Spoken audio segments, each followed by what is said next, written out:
Okay, so we're gonna do a part 39 of the the timeline traveler, the Dory story. All right, so we last left off with Officer Tony up to no good.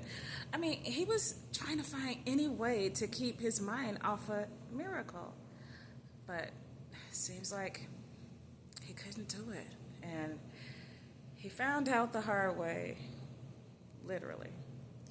So we'll start there. But we're going to walk on over to Dori. Now she's planning everything for Toki for tonight. For this afternoon. So a few nights back, Dori had called his sister Vanessa on. She picked up the phone at the diner and she asked, how can I make this up to your brother? What are the kind of things that he's into? So she laid out a list of things that was the things that he really loved, like astronomy. He loved the stars and the sky, the moon. He loved all of that. So Dori had a friend that worked at the planetarium, and she wound up renting out the room where they go over the stars and the planets and all of that, where they do the show for you. So then also she had a person to give them a 5-course meal and also to have the violin playing in the background. Dori really wanted to sweep him off his feet. And that right there just made her feel like he was the one between him and John. She looked forward to seeing him. She looked forward to making his night. And she just wanted to make him happy innately, like it was her job. She couldn't explain it, but it just felt right. So she wound up getting dressed and she texted Toki about 2 hours prior to their date, and she said, wear a suit or some slacks, or just bring you. I can't wait to see you. Then she had a smiley face. He responded with, I'm definitely gonna bring me, and I'll put on a suit for you. You're worth it. The moment she seen the text, she smiled and blushed. And so finally, it was time for her to get ready. She wanted to get there an hour ahead, so she finally started getting dressed, and she just thought about it. She said, gosh, I got a feeling that Toki's sister is going to win this bet. I got a feeling he's the one. But tonight I'll know for sure. She took a deep breath and let out a sigh, and she wound up calling her Uber, and she decided to go on over there now. That was just a great time, and she got on over there to the planetarium, and she walked up and she met her friend, and she said, hey, how you doing? She said, it's been a long time, Greg, and I'm so glad that you were able to do this at the drop of a dime for me. He said, yeah, you dropped a dime for me, so hey, I'd do anything for you in this way. This is what it's all about. You rub my back, I rub yours. So they laughed, and he said, well, let me lead you on over to where you guys are going to be set up for dinner, and I want to show you everything, so you'll know exactly how to exit the planetarium for dinner. So he takes her to the area, and she said, wow. She said, you guys did all of this for me? And so he said, yeah, of course. He said, you dropped a dime on me. He said, so I really wanted to make it special. He said, because you said this guy was special. So, he said, I wish I could get my lady to do something like this. He said, so yeah, I wanted to take it the extra mile for you. He said, because this is awesome. This is an awesome idea for a date. He said, wow, Dori, you really went all out. And she said, no, you went all out. You really decked this place out, and I'm so thankful. She said, so what time does the violinist get here? He said, oh, yeah, he'll be here, like, right the time that dinner is served. He'll be here. So let me show you how to get from here into the planetarium in the room where you guys are going to be watching the show. I'll be the one over the speaker and going ahead and explaining everything for this evening for you guys. Wow. She said, this is awesome. So he takes her through the doors, and there's the seating, and he had it all laid out with the glasses and everything just for them, some wine. And she said, man, she said, I'm so excited.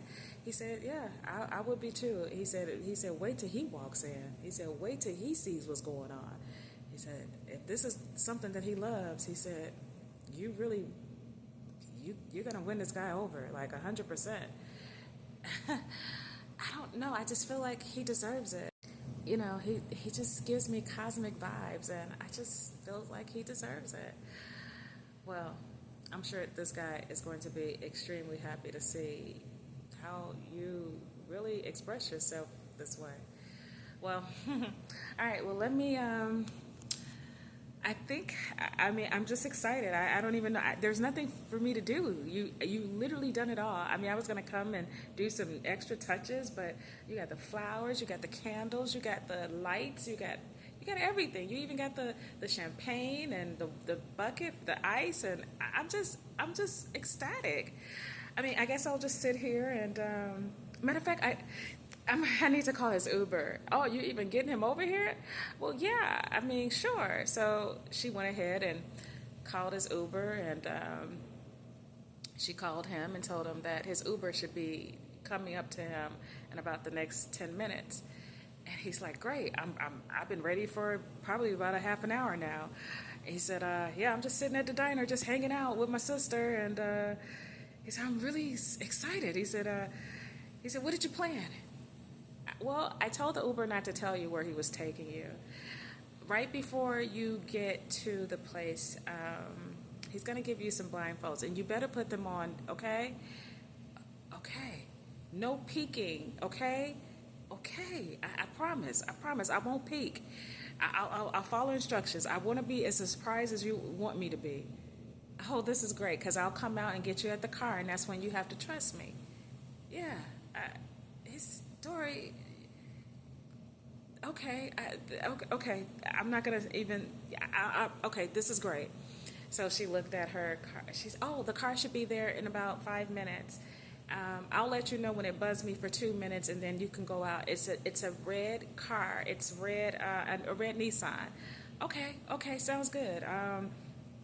I'll be sure to look out. I'm just gonna stand at the door. I'm so excited, like a kid. I mean, whew, this is amazing. He said, you got me really digging this. I've never had a woman plan anything for me. Well, get used to it, buddy. Oh, okay. So Toki and her got off the phone, and she stood she just looked around and looked how wonderfully he decorated the place. Greg really did a good job. I mean, he really set it up so that even if it was her walking into it, that it will sweep her off her feet. It will make her mouth drop. So finally, she looked at the time, and it looks like the driver would be there any minute. So she texted him, stand outside. The car would be pulling up in a few. And he responded, and he put, will do, following instructions. And so he went outside, and sure enough, the car pulled up, and it didn't take them long. It took them right when they got right on the highway, and they sped. And right when they were getting off the highway, the driver said, excuse me, sir. He said, yes. He said, I'm supposed to pass you back this handkerchief to put over your eyes. And I have to watch you do it. And please, sir. She paid me really good money. She tipped me very well. I would appreciate if you be sure to not peek at the location when we pull up. Yeah, look, I've already got the instructions. I already know that no peeking. So he said, well, please, by all means, he said, we should be getting there in about 3 minutes, so I need you to go ahead and put your blindfolds on. So Toki did exactly what he was supposed to do. He took the blindfolds, put it across his eyes, and he made sure he couldn't see. He really wanted to be as surprised as Dori wanted him to be. So they finally pulled up, and Dori was waiting for them right as they pulled up. She opened up the door, and she told the driver, thank you so much for getting him here safely. And so she grabbed his hand, and she said, well, hold on to me very tight. We're going to walk up some stairs, and you just got to trust me. So from there, they got up the stairs, and they walked into the building.